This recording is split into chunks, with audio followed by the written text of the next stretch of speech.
So yun, what's up mga kayo? Gupitan session naman tayo sa araw na to. Isang mabilisang behis lang mga kayo, no? Para mapag-ready na kagad. Nag-aantay yung client natin ngayon.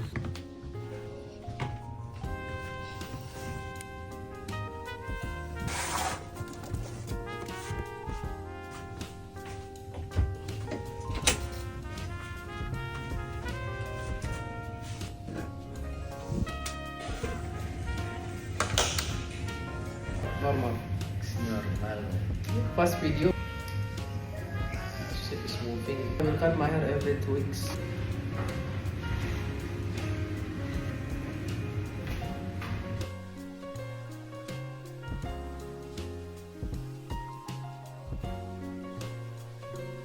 Perfect.